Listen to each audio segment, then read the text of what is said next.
το θέμα. Έγραψε 1, 2, 3, 4, ήταν μέσα.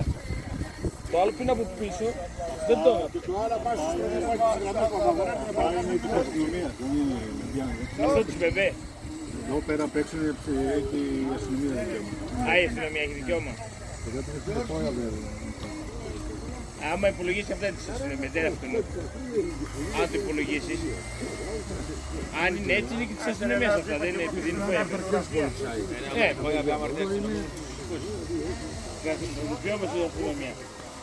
Πάρτο. Αυτό δεν είναι τίποτα. Αυτό δεν είναι τίποτα. Μπορεί και να μην είναι αρμόδιο. Ναι, αλλά υποτίθεται μετά ότι δεν κάνει να παρκάρει ούτε αυτός εκεί πέρα μπροστά. Εκεί που παρκάρει τώρα αυτός. Ναι, αυτό ξέρω δεν πήγε. Ναι. Αυτός παίζει, πήγε μέχρι πίσω μια βόλτα και ξανά.